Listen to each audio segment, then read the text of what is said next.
Cuando montes una empresa, piensa que los primeros 3 años no vas a recibir un duro. Yo no invierto en ideas ni proyectos, invierto en la persona. Los proyectos fundados por mujeres tienen un 60% más de éxito.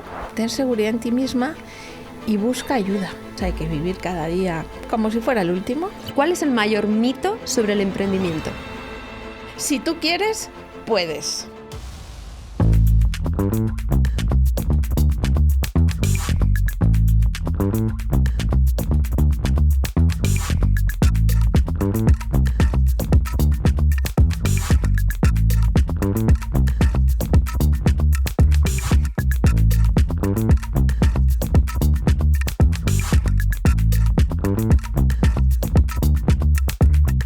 Hoy en Women by Coconut nos sumergimos en una conversación con una mujer que no solo ha dejado su huella en el mundo del emprendimiento, sino que ha reescrito las reglas del juego digital.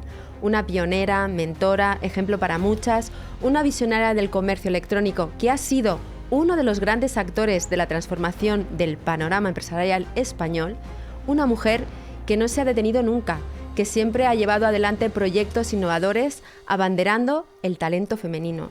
Ha llevado a cabo desde fundar startups revolucionarias, invertir en muchas de ellas, apoyando al ecosistema, hasta influir en las decisiones de grandes corporaciones. Ella ha sido un faro de ejemplo, de visión, de diversidad y de transformación en el ámbito digital. Hoy, en Women by Coconut, es un honor contar con Elena Gómez del Pozuelo. Bueno, Elena, mucha gente no sabrá que tú y yo nos conocemos hace mucho tiempo. De hecho, para mí ha sido mi mentora durante todo este tiempo, pero es que yo me acuerdo de la primera vez que nos conocimos, cómo me temblaba todo, porque es que me temblaba todo, en un restaurante aquí en Barcelona. Yo no sé si te acuerdas. Pues sinceramente no me acuerdo, pero siempre me ha encantado desde el principio que te vi. Dije, yo me fío de esta chica y me apetece mucho que monte su proyecto profesional. Si no recuerdo mal, ¿tú estabas en nosotras.com? Yo estaba en nosotras.com. Exacto. Y bueno, me pareciste ya desde el inicio que tenías ahí el alma emprendedora. Sí, yo todavía no lo tenía claro, ni siquiera yo creo que lo sabía, pero realmente yo tenía nervios porque, hoy eres un referente, pero es que en aquel momento es que yo creo que eras la única con esa trayectoria, con esa evolución del mundo digital, porque es que eres uno de los grandes actores de la digitalización en España, ¿no? Yo me acuerdo a Digital, Womenalia, bueno, vamos a ver cosas, Secretaría Plus, etcétera, pero es que empecemos desde el principio, o sea, es que dirigías en su momento la Asociación de Empresas de Venta por Correo, que es muy fuerte. No, es alucinante que ahora pensemos en que antes las ventas eran por correo, las ventas a distancia eran por correo.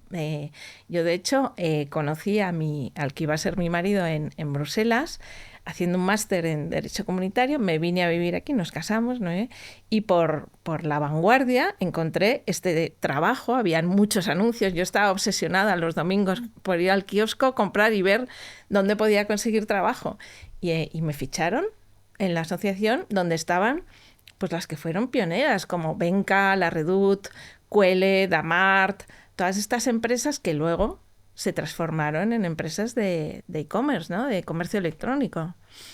Y entonces ya después de unos años de estar en la asociación y defender los intereses del sector, que me acuerdo que una de las principales negociaciones era negociar con el presidente de Correos las tarifas para enviar los catálogos, que era importantísimo. Era como el coste de Google AdWords ahora, pues entonces era Correos. Es que es muy fuerte, ¿eh? Es que es muy fuerte. Porque claro, es que nosotros nos paramos a pensar, y claro, yo soy del 78, o sea, yo he vivido eso, yo he comprado en Venca y todo esto. Y es que realmente es la evolución de lo que hoy es el mundo del e-commerce. Totalmente. O sea, ni más ni menos, ¿no? Algunas de estas supieron evolucionar bien y otras cerraron porque no supieron adaptarse a la era digital y al e-commerce. Pues mira que no es tan distinto una cosa de la otra.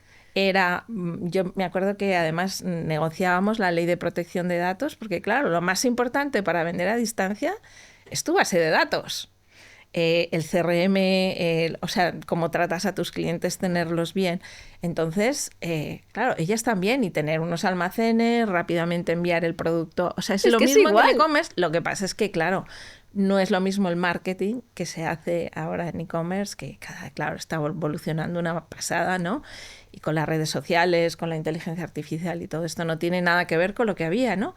Pero lo que son los fundamentos de convencer a alguien que no toca el producto y tenga la confianza de comprártelo y recibirlo sin tocarlo, bueno, pues era un reto. Hombre, y sigue siéndolo ahora. Exactamente. Y para mí otro reto que es muy, muy fuerte porque lo vuelvo a repetir, ¿no? Puede ser para gente o sea, lo que son centennials, generación Z, pues eso no le dan tanta importancia. Pero para mí el concepto Secretaria Plus, porque yo lo usé, ¿vale? Secretaria Plus es que fue una revolución en mayúsculas. O sea, Sí. explica qué es ¿Qué Secretaria Plus, porque mucha gente no se hará la idea, pero es que Sí. era importantísimo. Cualquier cosa Sí. estaba ahí. Bueno, para que os hagáis una idea, Secretaria Plus lo fundamos porque, a ver, yo había invertido con mi socia en una tienda de ropa de bebés en Sant Cugat del Vallès. Y ella llevaba la tienda, etcétera, etcétera. Y claro, en el Vallès hay mucha empresa. Y las secretarias nos llamaban para que en la tienda les preparásemos pues, unas canastillas de regalo para los empleados que tenían hijos. Y así nació la idea de Secretaria Plus, porque yo pensé, yo estaba de directora de la Asociación de Comercio Electrónico y dije, oye, las secretarias, primero en el año 2000, eran las únicas que tenían ordenador en la empresa, exceptuando los informáticos. Correcto. Los jefes no tenían ni un ordenador, dictaban todas las cartas. Es que es muy fuerte. Las secretarias eran las primeras al tener el ordenador que tenían conexión a Internet, que empezaban en el año finales de los 90, 2000, empezaba la conexión a Internet ya masificada, ¿no? Y claro, tenían mucho poder las secretarias, compraban el material de oficina, los viajes, los regalos, etcétera, etcétera, ¿no? Y entonces se nos ocurrió, además estaban muy solas, decir, oye, crear la primera comunidad online de secretarias de dirección para unirlas. Claro, no existía ni LinkedIn, LinkedIn entró en España en 2006, o sea, 6 años más tarde, ¿eh? Y bueno, pues sí, era el boom de Internet en el año 2000, tú te acordarás que todas las empresas que teníamos un .com era sinónimo de éxito, pero claro, la gente, hubo mucha gente que invirtió millonadas en Internet y tan pronto lo invirtieron, lo perdieron. Subsistimos unos pocos, pero si quieres luego te cuento la idea. Y a mí lo que aparte de crear una comunidad, es el concepto del contenido, ¿no? Ahora hablamos mucho del ¿no? El contenido, que es el rey y qué tal. Es que si tú querías hacer una carta, querías hacer un memorándum, tú te ibas a Secretaria Plus y ahí estaba. Todo. O sea, es que ¿cómo se os ocurrió generar? Porque ya no solamente es crear la comunidad, sino todo ese contenido para que pim pam lo tienen ahí. Claro, que fuera útil para ellas. Muchas, claro, hoy día decimos plantilla de un contrato en ChatGPT te lo hace, pero en segundos. Pero entonces no había plantillas de nada, ni de cartas de nada. O sea, claro, era empezar de cero. Y éramos muy útiles. Aparte que ellas por primera vez no se encontraban solas en Internet, porque en la empresa pues está el comité de dirección y tal, pero la secretaria de dirección estaba sola. Y al tener contacto con otras secretarias, pues crearon una comunidad muy fuerte. Y una cosa, yo cuando empecé a emprender, que yo emprendí pues hará ya 12, 13 años, iba a un evento y éramos dos.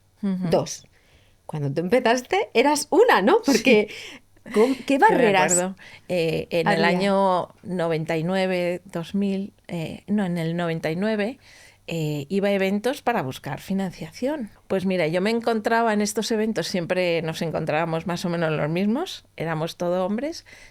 Todas las empresas que captaron financiación se fueron a pique, excepto la de, bueno, nos encontrábamos con Manuel Roca, el de Atrápalo, y consiguió financiación y bueno, Atrápalo hoy es una señora empresa, ¿no? y yo siempre nos encontrábamos, ¿no?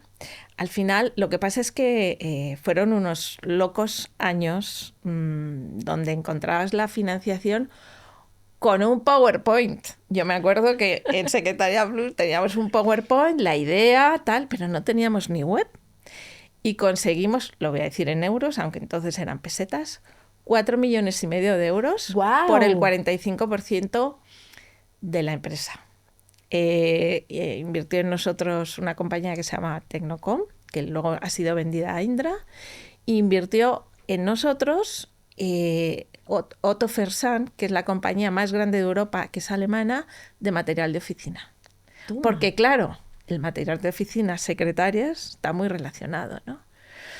Y bueno, pues fue curioso, o sea, en 3 meses no teníamos ni web, teníamos 4,5 millones de euros. ¡Qué crack!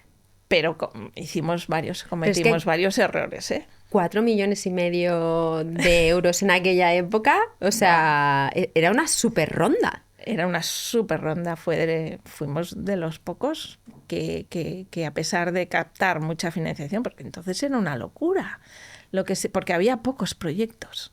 Claro. Y entonces la gente invertía sin saber, sin conocer nada ni tal, ¿no? Y de los pocos que sobrevivimos, pues gracias bueno, si quieres comentamos los fallos, cómo volvimos a la rentabilidad y tal, porque entonces, bueno, en el año 2000, si no abrías en todos los países a la vez, no eras nadie. Te copiaban la idea. Esto era la prensa. Entonces, con ese dinerito abrimos, bueno, España, lógicamente, Italia, Francia, Alemania, Inglaterra y México. Pero entonces abrir no era como con teletrabajo, que no necesitas ni oficina, no, era abrir oficinas, fichar equipo, 4 o 5 personas, o sea, gastamos ese dinero, claro, vino el 2001, cuando buscabas la segunda ronda, y pasaron las Torres Gemelas, la explosión de la burbuja de Internet, ya todos los que nos acabábamos en .com era sinónimo de ladrones, porque todo el mundo había perdido dinero. Y entonces tuvimos que, ese dinero lo empleamos en abrir y cerrar. Todos los países del mundo, menos España. Y entonces aquí nos concentramos realmente en hacer rentable la comunidad. Empezamos a la imaginación. Cuando tienes problemas, la imaginación sale adelante, ¿eh? Porque creamos Expo Secretaria, que era una feria especial para las secretarias de dirección, la guía de la secretaria, que nos la patrocinaba Correos, con todos los proveedores de las secretarias, selección de secretarias, formación online y offline de secretarias. Bueno, entonces acabamos... Sí. Ya en aquella época. Hacíamos el máster de secretarias de dirección. Joder. Y entonces ya en el año, ya volvimos a la rentabilidad, pasamos 4 años de horror, te puedes imaginar del 92 al 96, pero en el 97 ya facturábamos 4,5 millones y teníamos 400.000 de EBITDA positivo. ¡Toma! Y entonces nos vino una empresa de trabajo temporal, holandesa, multinacional, USG People, y nos compró en 3 meses, nos hicieron la idea, ganamos un pastizal. Todos los inversores ganamos 10 veces lo invertido. ¡Olé! Con lo cual, ¡olé! Yo no había cobrado en 3 años, pero me lo había cobrado en acciones y bueno, me supuso, la verdad, muy bien. ¡Qué bien! ¡Qué fuerte! ¿Y qué barreras? Lo que digo, o sea, sí, muchas veces se habla, ¿no?, que todavía hay un techo de cristal, de que hay barreras, sobre todo a la hora de emprender. En aquel momento, ¿qué barreras había? ¿O crees que había menos? Por ser tan pocos. La gran barrera entonces, si me preguntas qué barreras teníamos las mujeres en el año 2000 y ahora, y era sobre todo nosotras mismas, es decir, no nos atrevíamos, y quizá también nuestro entorno. Es decir, yo siempre he dicho que si te lanzas a emprender, que es durísimo,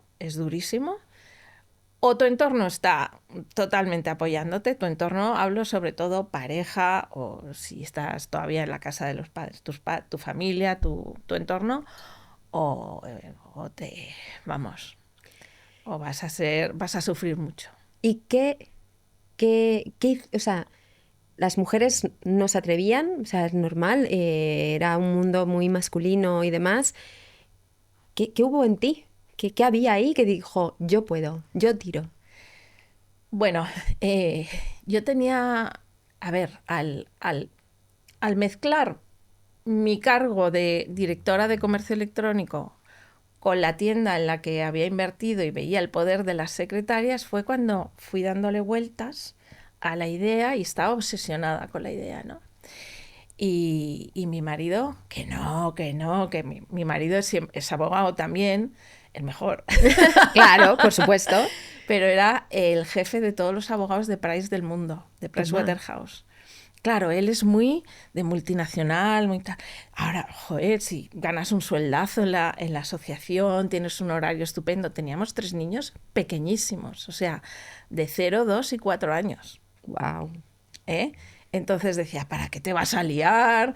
Ahora montar una empresa, tal. Entonces hicimos un viaje a La Rioja en coche, que habíamos quedado con amigos en La Rioja, y todo el viaje, yo que sí, que y el que no, y yo que sí, discutiendo las 4 horas.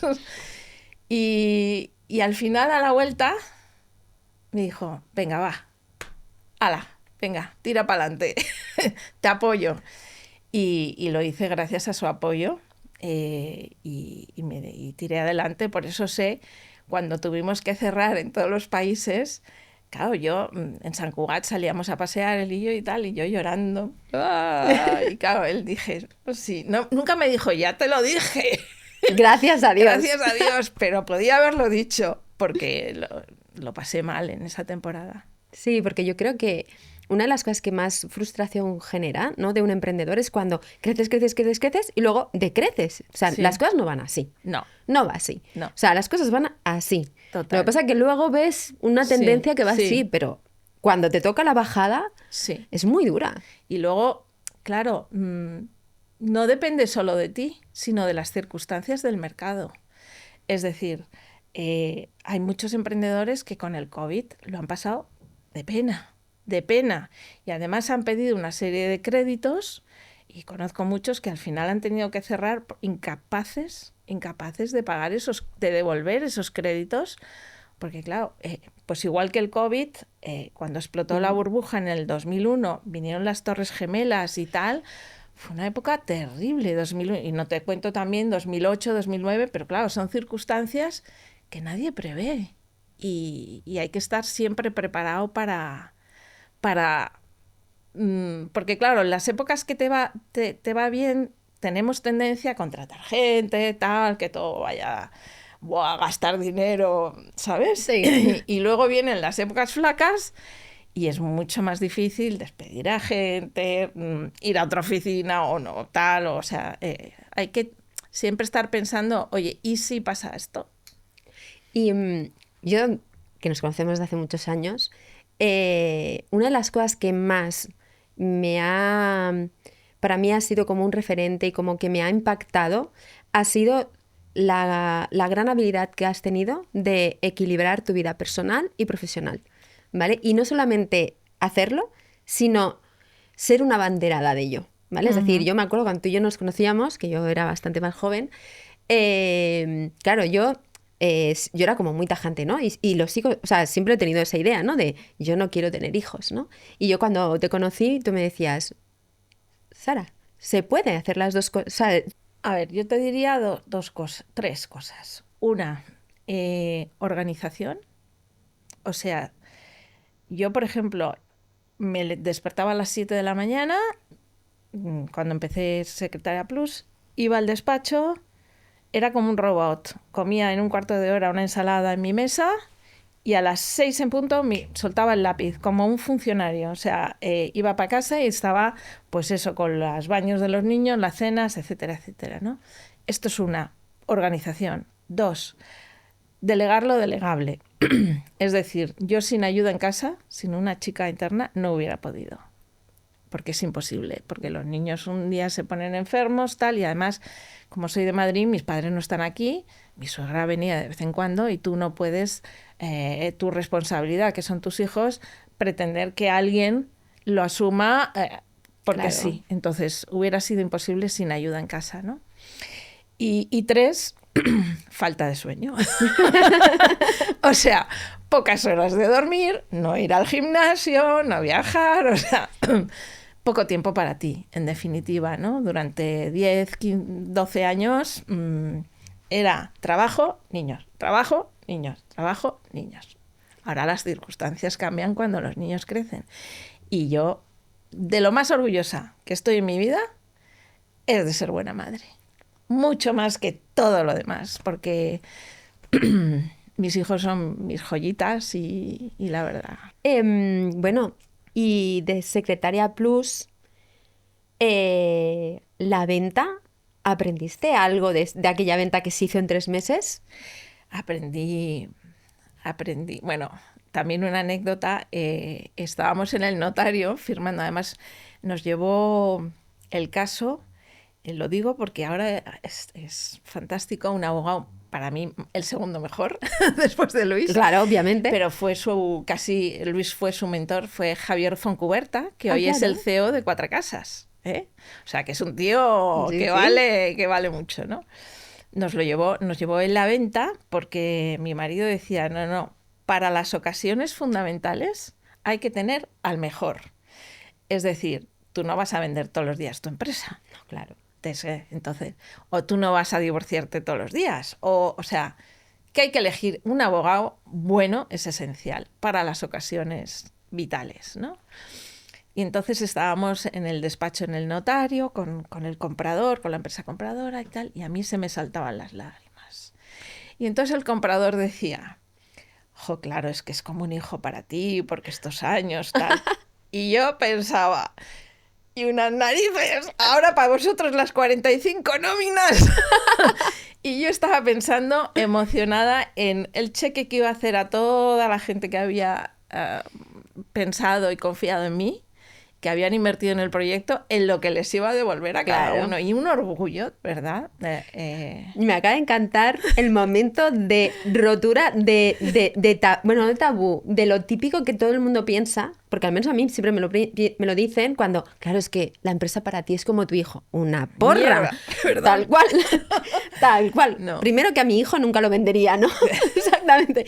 Y luego que no lo vemos así las mujeres, o sea, no lo vemos. No, a ver, es una etapa de tu vida profesional donde conoces y montas un equipo fantástico. Nosotras en Secretaria Plus, el equipo de las 4 o 5 más importantes del proyecto, hemos seguido siendo amigas, nos vemos cada año 2 o 3 veces y cada una pues ha seguido su evolución profesional. Y en todos estos 25 años o más, porque sí, no sé cuántos años llevas de carrera, ¿hay algún fracaso del que digas, ostras, es que aquí aprendí mucho? Sí. Y que te haya dicho, ostras, que aquí es que he aprendido tanto que no lo he vuelto a necesitar o no he vuelto a caer en ese error, ¿no? Pues mira, dos aprendizajes principalmente de la época de Secretaria Plus. Una, es tan malo tener poco dinero como tener mucho dinero. Es decir, si tienes mucho dinero, ten mucho cuidado en que lo gastas. No te lances a abrir un país sin ser rentable en tu mismo país. Eso es básico. O sea, prudencia en el gasto del dinero. O sea, tienes que actuar casi como si te faltase, ¿vale? Y luego, persistencia. El mundo es de los persistentes. Es decir, la mayoría de negocios de startups fracasan por 2 temas: falta de cash y falta de persistencia del emprendedor. Aunque valga mucho, hay que tener también el apoyo necesario en casa, ¿eh? Porque claro, a ver, si yo hubiera sido viuda, no hubiera podido persistir. O me hubiera separado, claro, no hubiera podido persistir, porque tienes que traer dinero a casa. Yo no hubiera podido estar 3 años sin cobrar nada en Secretaria Plus. Pero gracias a esa persistencia que veo en pocos emprendedores, se sale adelante y al final se recogen los frutos. Yo ahora que estabas contando esto y sabiendo, ¿no? Y conozco, porque además es que eres inversora en Coconut, Sí. por lo tanto, ¿qué papel tiene el inversor en esa ayuda a esa persistencia, ¿no? Porque tú has tenido, bueno, todos los gorros habidos y por haber, Sí. pero has tenido el de gorro de emprendedora y el de gorro de inversora, ¿no? Y sabes perfectamente, a diferencia de otros muchos inversores, lo difícil que es emprender, ¿no? ¿Qué papel tiene el inversor o debería de tener el inversor o qué te deberían de escuchar esos inversores para que esa inversión que ellos han hecho realmente hay un papel ahí detrás que ellos pueden hacer, no solamente el tema de controlar, ¿no? Sí, yo he sido, soy business angel en varios proyectos. La mayoría están yendo bien, hay algunos que han fracasado. Y yo diría que el papel del inversor es mucho mejor cuando has sido emprendedor que cuando eres inversor y simplemente pues estás en un fondo de inversión y, por ejemplo, en Europa y en Estados Unidos, muchísimos emprendedores de éxito se han metido de partners en alguna empresa de inversión y ayudan mucho más porque saben lo difícil que es emprender, ¿no? Entonces, yo definiría al inversor como que ha de ser un poco el cheerleader del emprendedor. Es decir, estar ahí a su lado, aconsejarle cuando te piden, escucharle. Si no estás de acuerdo con él, tratar el tema en una parte, nunca delante de gente o delante de un consejo. O sea, ponerte siempre en su piel. A mí los inversores que son totalmente financieros, muchas veces he visto que han desanimado tanto al emprendedor que han sido la causa de que la empresa se fuera a pique. Porque es tan duro ser emprendedor, se trabaja tanto. Yo cuando emprendí en Bebé de París, que luego ha sido Baby Friendly Companies, yo he pasado unos años después del COVID muy mal, ¿no? Entonces podía haber tirado perfectamente la toalla y decir, oye, mira, ¿sabes qué? Pero gracias a tener un apoyo de los inversores, los socios en el consejo, pues, y gracias a mí, que soy más dura y lo que aprendí en Secretaria Plus y en otros proyectos, pues a mi persistencia, pues ahora la empresa va fenomenal. Yo ahora cuando abro la cuenta del banco, que la abro mañana y tarde, porque ya por costumbre, Sí, ¿no? digo, ¡hala! ¡Tengo dinero! Aún dura, ¿no? Sí, sí, porque antes era, ¡ah! No tengo para nóminas, ¿sabes? Los años después del COVID, qué duros, de verdad, Claro. ¿eh? Después de pagar préstamos a bancos, tal, y ahora digo, ¡ah! ¡Qué gusto! Me sobra. Y para todos aquellos que están entrando, porque ahora cada vez hay más business angels y mujeres, sobre todo business angels, Sí. ahora está habiendo un movimiento bastante fuerte. ¿Cómo identificas ese potencial de que ese emprendedor o ese proyecto va a dar con la tecla? Tú que has invertido en tantas Sí, empresas. mi experiencia me dice, yo no invierto en ideas ni proyectos, invierto en la persona. Yo invertí en Sara Berner. ¿Por qué? Porque primero confiaba en ti, me gustaba cómo eras, eh, eh, mm, yo creo que habías tenido éxito también en tus proyectos anteriores. Ya trabajases para alguien, a una empresa Sí. tercera o no, sabías del sector. A mí no me gusta invertir en veinteañeros, me gusta invertir en gente que tiene experiencia en un sector, que lo conoce. Tú conocías muy bien la cosmética natural, me parecías una profesional bestial que comunicaba muy bien. Entonces, invierto en la persona. Luego, a mí me ha demostrado la vida que proyectos que son magníficas ideas y que se necesitan en manos de un mal emprendedor o gerente, se van a pique. En cambio, ideas regulares que luego las coge, que las tiene un buen emprendedor, le da la vuelta, es flexible, se adapta al mercado y ala, pa'lante. O sea, Sí, es así. así es. O sea, yo creo que al menos yo lo veo con compañeros y demás, que la tónica que une a todos es lo que decías antes, ¿no? El tema de la persistencia, no tirar nunca la toalla, buscar las alternativas. Y yo aquí quería como si tú serías capaz de explicar la diferencia entre lo que sería un directivo, un CEO, ¿no? Muchas veces en una empresa acaban, oye, mira, pues el emprendedor X, pues lo ponemos a un lado y ponemos a un CEO. O cuando, por ejemplo, pues el emprendedor tiene que llevar el gorro de CEO y tiene dos gorros que la gente piensa que es el mismo y no es lo mismo. Llevar el gorro de CEO, de directivo, que el gorro de emprendedor. ¿Qué diferencia hay ahí? Esto depende de cada caso. Hay emprendedores que son muy capaces de montar un equipo, de apasionar a los inversores, de captar capital, pero que luego, por lo que sea, no son capaces de escalar la compañía. Y entonces ahí sí que hay que reforzarles con gente que sepa, que tenga experiencia en internacionalizar y tal. Pero creo que la figura del fundador de la compañía, a veces los inversores no le dan la importancia que tiene. El inversor, o sea, el fundador de una compañía es como el pegamento que une al equipo, a los clientes, etcétera, ¿no? Aunque no todo el mundo sirve como emprendedor. A mí a veces me han venido con proyectos, oye, quiero emprender y tal y cual. Digo, como emprendedor has de tener varias características. Tú misma, sobre todo son mujeres las que se me acercan, ¿no? Analízate y mira a ver si tienes estas características. Si quieres te las digo. Claro, es que esa iba a ser mi siguiente pregunta. Ya me la has visto, ¿no? Sí. Mira, la primera es, has de ser una persona inmune a los noes. Es decir, cuando tú estás buscando financiación de 100, es probable que te digan 100 nos. A lo mejor te dice uno que sí. Entonces hay que ser inmune y no deprimirte. Pero lo mismo cuando estás buscando clientes, que es la segunda característica. Has de tener visión comercial, porque tu empresa no va a salir adelante si no factura.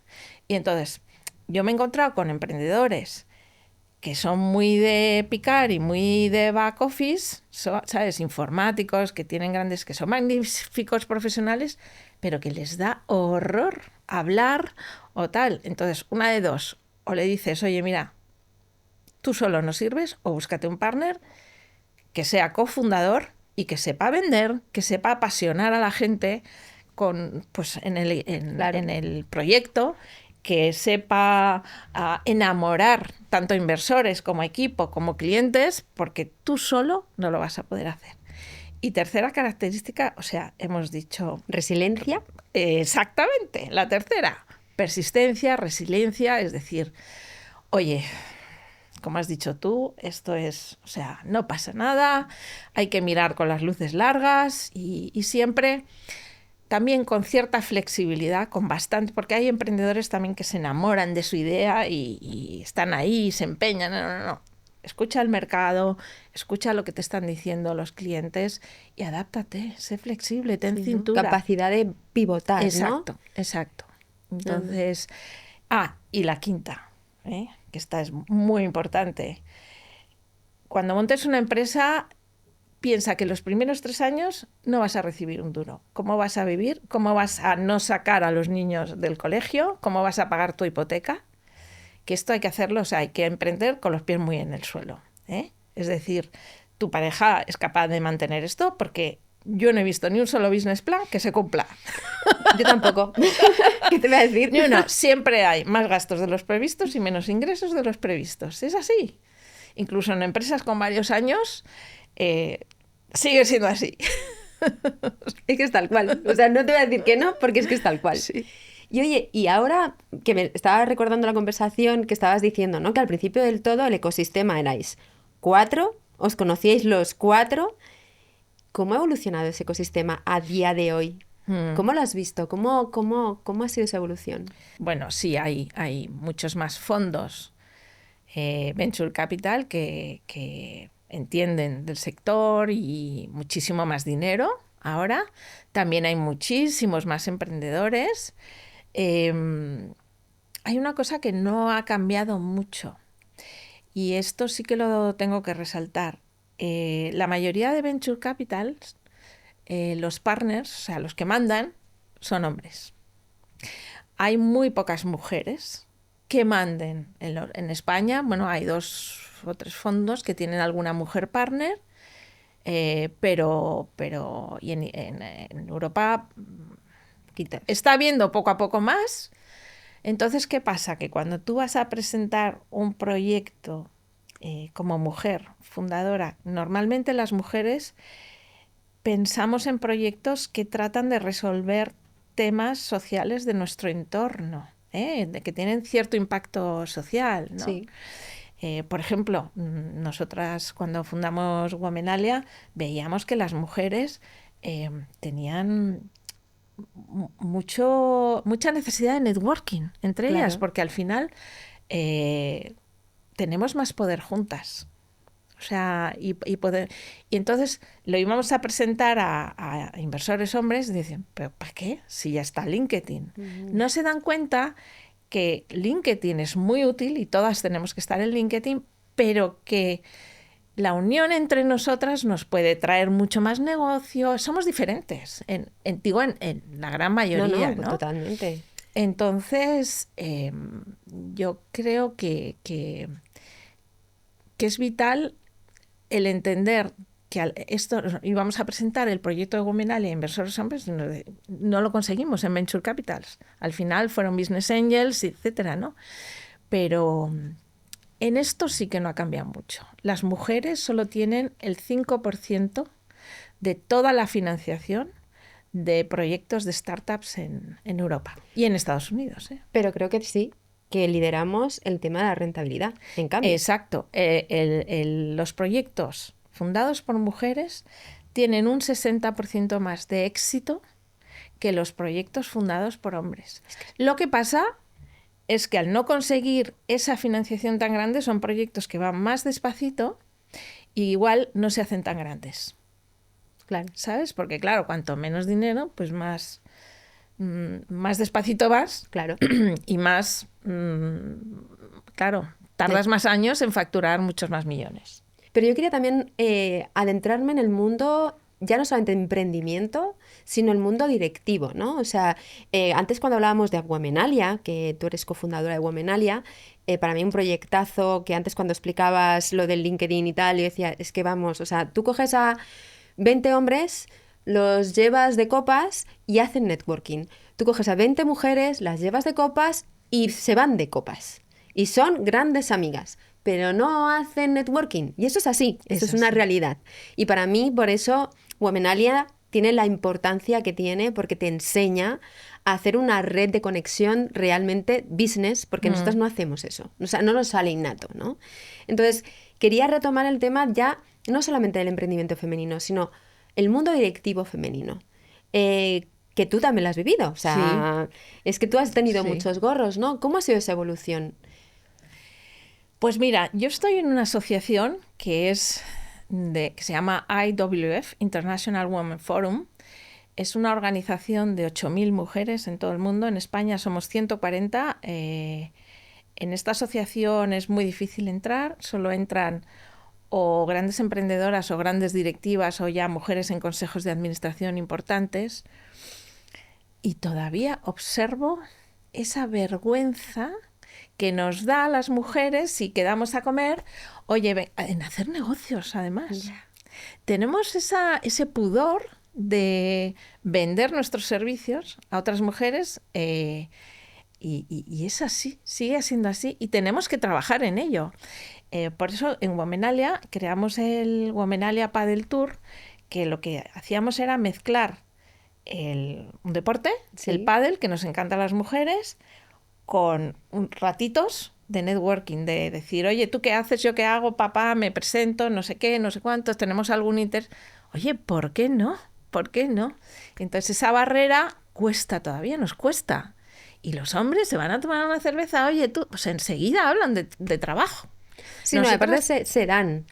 Sí. O sea, nosotros es, bueno, yo te puedo decir, te cuento, ¿no? Yo soy Sara Bernes, emprendedora, tú me cuentas Y ahí se queda. Sí. No hay el momento de, oye, Exacto. ¿yo qué puedo? ¿Y tú qué me puedes dar? Y Exacto.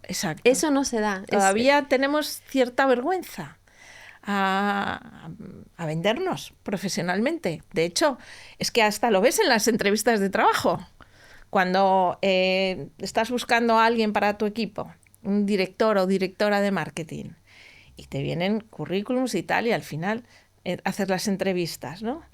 Los hombres siempre se presentan como yo, el mejor, número uno, tal, no sé qué. No. Las mujeres en la entrevista tenemos, bueno, no sé, o sea, recalcamos a veces las debilidades en lugar de sabernos vender, ¿sabes? En general, ¿eh? Hablo siempre en general, claro. ¿no? Y cuando ves que realmente ella tiene mucha más experiencia que él, ¿sabes? ¿Tú crees que esto también, con todo lo que ahora hay, todo este movimiento de la diversidad en temas de consejos, también se da? Porque yo escucho mucho el concepto Sí. de es que no hay suficientes mujeres consejeras. Puede ser Bueno, que nos cuesta decir yo. Durante muchos años, claro, es que lo más difícil en esta vida es romper tendencias. Hasta una determinada época, pues las mujeres no podían votar casi ni iban Es a que la hace universidad. nada, ¿eh? Hasta hace nada, los años 70 y pico, no iban a la universidad. No, tal, en el colegio pues te educaban para ser ama de casa, tal. Estoy hablando en los años 50, 60, tal, ¿no? Entonces, ¿qué pasa? Que venimos de una tendencia que es difícil de romper. Entonces se han aprobado leyes, sobre todo en Europa, que han sido muy favorables a por lo menos unas cuotas. Claro. En consejos de administración, a mí cuando me preguntaban al principio, ¿eres favorable a las cuotas? Yo decía, pues no, tenemos que avanzar con meritocracia. Hasta que me demostraron que con meritocracia y unas narices, o sea, tardaríamos 300 años. Entonces, O más. ¿para qué sirven las cuotas? Para forzar, porque tú cuando eres presidente de un consejo de administración, buscas a gente similar a ti. Claro. De sexo, de profesión, ¿Con quién te entiendes? con quién te entiendes. Entonces, si no te obligan a buscar realmente, porque a mí me decían, oye, ¿por qué no entran las mujeres por mérito? Porque no nos buscan. Claro.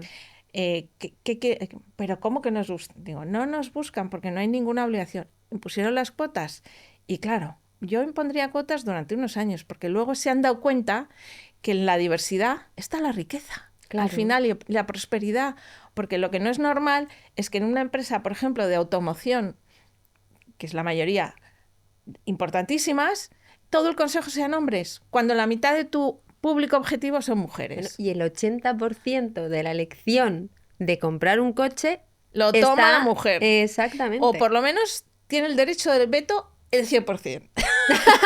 Que es lo mismo. Yo aquí no meto a mi familia. Tenemos que comprar un coche familiar, ¿sabes? O sea, es así. Y entonces, todavía falta bastante, pero bueno, se ha mejorado en muchas cosas estos últimos años. Lo que pasa es que el péndulo, como ha ido de un lado, ahora, por ejemplo, yo estoy viendo una tendencia que me preocupa en Estados Unidos, que muchas compañías están eliminando todos los departamentos de diversidad, equidad, inclusión, en compañías enormes, como puede ser un Microsoft, Disney, Walmart, en fin, muchas. Tesla. ¿No? O sea, se dejan guiar como por cuando el equilibrio está en el centro. Decir, oye, me doy cuenta que las mujeres es la mitad de la población y que las tengo que dar voz en puestos importantes, porque me pueden aportar mucho, porque me pueden aumentar la productividad, porque entienden muy bien a mis clientes. Entonces eso hay que entenderlo, y ni un lado ni en el otro, lo bueno en el medio. ¿Y tú que estás y has estado en consejos de empresas importantes y demás, cómo es ese mundo? Porque ahora hay muchas mujeres que están haciendo másters, se están preparando para poder entrar. ¿Cómo es el mundo del consejo? Yo separaría aquí lo que son startups, que normalmente pues los consejos pues un poco también te vienen impuestos por quien ha invertido en la compañía, etcétera, etcétera, ¿no? Respecto a consejos ya de empresas cotizadas, ¿vale? yo he tenido experiencias que le harían la sangre a cualquiera cuando una mujer es la presidenta de la compañía. Una experiencia de machismo que yo creía que todavía no existía, que ya no existía, que se había erradicado. Claro. Es que estamos en el siglo XXI. Y que eso, esas participaciones en esos consejos de hombres contra una presidenta, jamás lo harían con un hombre de presidente. Todavía existe. Y yo pensaba que no lo iba a vivir en el siglo XXI. Entonces, digamos que un consejo es más estrategia, más lo que se vive fuera antes de lo que se vive en el consejo. A mí me parece que un consejo tiene tres objetivos principales. Uno, cuidar al CEO, y este es el más importante. Al CEO de la compañía, porque estás en sus manos. Si el CEO se siente mal o discriminado o insultado, es que eso se va a introducir en el resto de la compañía. El estado de ánimo del CEO, la confianza que tengas en él. O sea, hay que hacer una rima al hombro del CEO. Esa es la principal característica del consejo. Segundo, acompañarle y hablar con él en la estrategia. En la estrategia que te presente el CEO, si tú no estás de acuerdo con algún punto de la estrategia, primero tratarlo en particular con él, no intentar presumir delante de los otros, escucharle mucho porque es él el que está en el día a día. Y tercero, siempre o sea, aprobar el presupuesto, discutir, a veces hay partidas, pero eso es lo de menos. Yo diría que es lo menos importante porque el CEO ya es el responsable de ese presupuesto. Claro. Si te presenta un presupuesto es porque se responsabiliza de él, ¿no? Entonces, los consejos que funcionan así van sobre ruedas y se transmite al resto de la compañía. ¿Y cuál sería entonces tu consejo para todas aquellas mujeres que quieren entrar en un consejo? Bueno, aquí funciona mucho el networking. O sea, cuando tú ya entras en un consejo, hablo de empresas cotizadas, ¿eh? Si entras en un consejo, ya es más fácil que quizá se fijen en ti, si lo has hecho bien, pues que te llamen de algún otro. Tampoco sería partidaria de entrar en más de 2 consejos, sobre todo si tienes tu actividad profesional, ¿no? Pero es un mundo, a mí me gusta porque es ver los toros desde la barrera, ¿eh? Es diferente a estar ahí toreando como nosotras, claro. En el mundo de emprendimiento, ¿no? Es decir, joder, que no es que sea fácil. No, yo creo que tiene que ser muy difícil, de hecho. Tienes una responsabilidad importante, pero no es lo mismo. Bueno. Y en todo este tiempo, ¿cuál es el mejor consejo que te han dado a ti? El mejor consejo es, quizá, yo soy muy de a hierro caliente batir de repente. Me encanta. Es decir, ¡pum! Problema, solución. Problema, inmediato, ¡pum, pum, pum! Entonces, a veces, y con el tiempo, he aprendido a darme tiempo. Es decir, a veces la solución no es inmediata.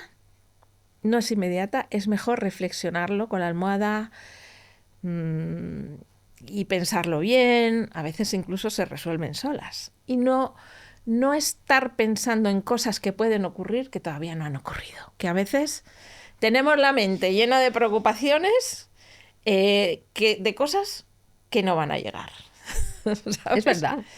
Y entonces, bueno, vivir el día a día. Vivir el día a día y gozar la vida en el día a día. Qué bueno. Dime, ¿cuál es el momento más feliz de tu vida y de uno del que te arrepientes? El momento más feliz de mi vida ha sido cuando he tenido los 3 niños. Esos han sido los 3 momentos, especialmente cuando eres madre por primera vez. Claro, que no sabes lo que es. O sea, es que no puedes no llorar, de la emoción de mi primer hijo, Álvaro, que nació, además, le vi salir y se estaba haciendo pis, era un reguero de pis, y era feo, y lo primero que hice, ¡ay! Le dije a mi marido, se parece a tu Abby Lluís. Luego ha sido guapísimo, ¿no? Pero cuando nació, pero me pareció la cosa más bonita del mundo, aunque yo reconocía que era feo. Entonces, o sea, no hay nada comparable con ese momento. El momento quizá más triste, pero no es bonito, es un momento de paz. Yo no recuerdo ningún momento que diga, no lo querría vivir otra vez, porque incluso ese momento fue hace casi un mes que murió mi padre, que ha sido una persona, ha sido mi referente siempre. Él no se mudó de empresa, trabajó toda la vida en Alcatel, donde llegó a ser director general. Una persona siempre con una sonrisa, con un respeto hacia los demás, con un cariño hacia su mujer, sus hijos. Una persona easygoing. Bueno, para mí ha sido mi referente. Murió, pero hasta murió en paz. Ya tenía Alzheimer durante los últimos 4 años, ya estaba, no reconocía, pero ya divagaba mucho. Ya. Entonces yo creo que él se fue porque dijo, ya no es mi lugar en el mundo. Elena, me acabo de enterar, no lo sabía. Sí. Y sabes, porque para mí yo también sé lo que es perder a un referente, lo siento muchísimo. Gracias. Pero fíjate, se murió tan en paz que yo, lo primero cuando me enteré de la noticia, que mi hermana Natalia, que fue la que porque ella iba a subir a por él, a buscarlo, y de repente ya se había muerto. Y nos escribió a los hermanos un WhatsApp, papá ha fallecido. Joder, por WhatsApp. ¡Pum! Porque estaba con todas las gestiones para llamar a un médico para que viniera a certificar tal, no sé qué. Luego nos hemos reído con ella porque digo, Natalia, estas cosas. Claro, un poco de mano izquierda, ¿no? Sí. Es que no tenía que... Y entonces me entró una llorera que no podía parar. Pero luego hablando con ella, como me contó cómo fue, y la vi tan en paz, que me lo transmitió. Y ya no he vuelto a estar triste. Jolín, qué chulo. No he vuelto a estar triste porque pienso mucho en él. Pienso que últimamente él ya me había dicho, es que ya no sirvo para nada. Porque él, fíjate, él era ingeniero de telecomunicaciones, había sido el profesor de sus 14 nietos de matemáticas, de física, y últimamente ya no sabía ni sumar. Entonces, claro, cuando ves que la mente pues se denigra tanto y él ya lo notaba, o sea, él ya sabía perfectamente, ¿no? Y entonces yo creo que se quiso ir porque era el momento. Porque era el momento. De hecho, él por la mañana a la persona que le cuidaba le dijo, yo ya me voy. Ya, mi abuela hizo lo mismo. Sí, se sabe, ¿eh? Hay mucha gente que ya sabe que es su momento. Así es, sí. No quiero perder este momento. ¿Y cuál sería tu filosofía de vida? Porque veo, realmente todo el mundo me lo había dicho, este balance tan cercano entre profesional y personal que tienes tú. De hecho, por aquí han pasado muchas emprendedoras y mujeres directivas, etcétera, y es la primera persona con la que ves constantemente ese balance tan equilibrado de personal y profesional. ¿Cuál es tu filosofía de vida? Pues mira, aparte de gozar de cada minuto de la vida, o sea, hay que vivir cada día como si fuera el último. A veces me han preguntado, ¿y tú qué deseo quisieras? Virgencito, que me quede como estoy. O sea, yo no quiero nada, quiero simplemente lo mismo que pasa hoy, ¿no? De hecho, una vez jugando con mi familia y amigos y tal, ¿cuál sería tu epifacio en la tumba? Primero, no quiero ni que me entierren, ni yo las cenizas por ahí, tal, ¿no? Claro. Pero si tuviera, digo, has sido feliz y has sido buena madre. Es lo único que me importa. Fíjate. Porque es que me considero una persona feliz, positiva. Hay momentos duros, pero de todo se puede sacar un aprendizaje. Total. Mira, antes de ya entrar en la recta final, Ajá. no me quiero dejar dos preguntas. La primera es, si pudieras eliminar una barrera para ayudar a las personas, para que las personas o las mujeres emprendieran más, ¿qué sería?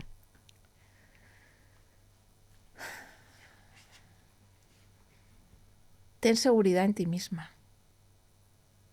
Ten seguridad en ti misma y busca ayuda. Busca una mentora que te coja de la mano y tire de ti.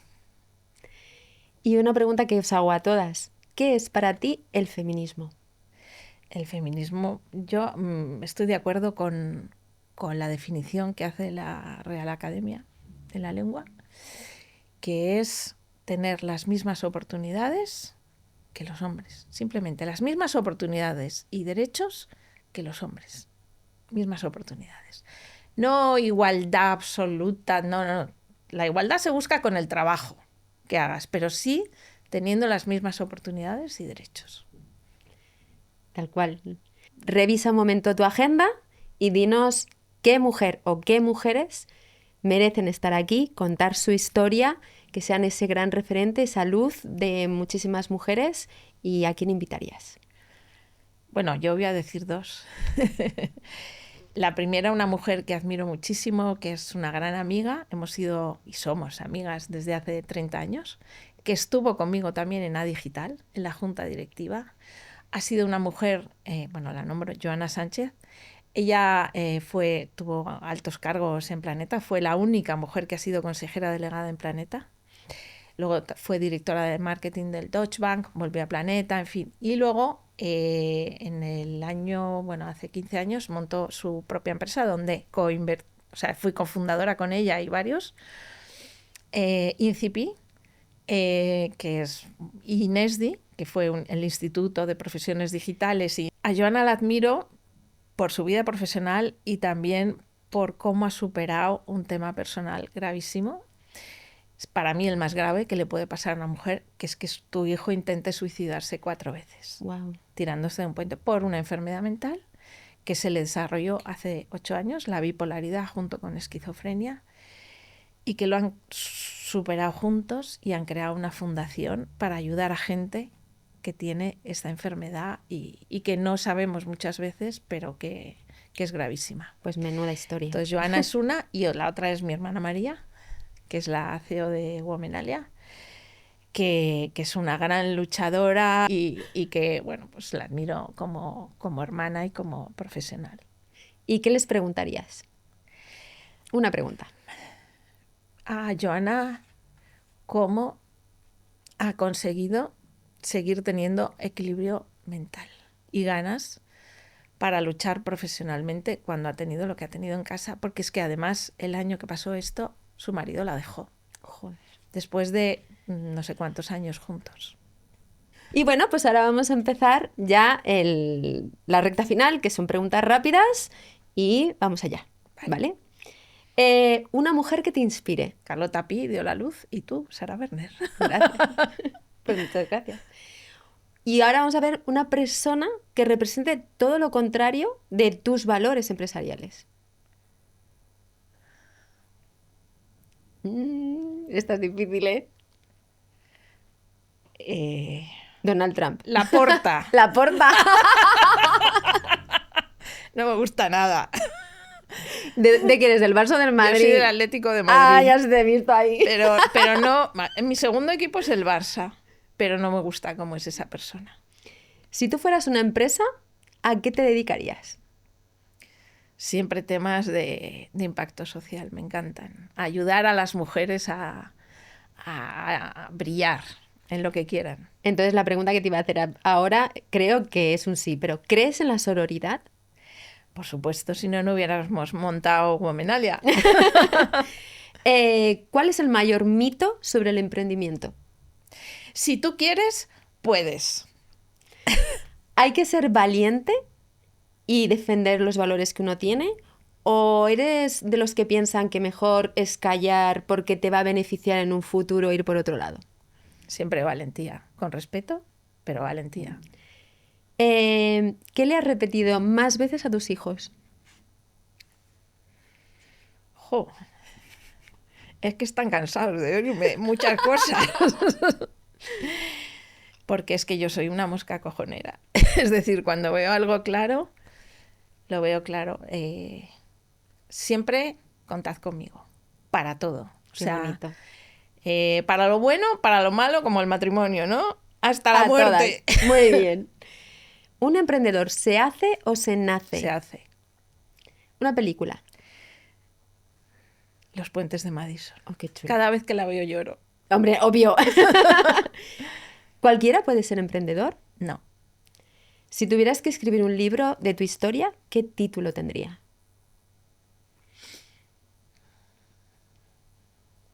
¿Cómo fui feliz? Qué chulo. Una frase que te motive en los negocios, en... Una frase que me motive. Ostras, ahora me has pillado. Lo mejor, enemigo de lo bueno. Lánzate y ya veremos cómo mejorarlo. ¿Tienes un guilty pleasure? Eso de... Ay, los helados Häagen-Dazs. Están muy ricos. O el de chocolate, el Belgian Chocolate. Y ya para finalizar, un sueño que te quede por cumplir. Ninguno. Qué guay. Te juro que ninguno. O sea, No sé que has hecho tantas cosas, Elena. Es que no es me que- extraña. Bueno, mira. Voy a ser abuela en mayo. ¡No! Sí, de mi hijo mayor. El año pasado se casaron 2 de mis hijos y el mayor va a ser padre finales de mayo. Vas a ser una abuela maravillosa. Yo, que ya sabes que mi referente en la vida era mi abuela, es lo mejor que puede pasar en la vida a una persona. Ajá. Así que sabiendo eso, serás espectacular.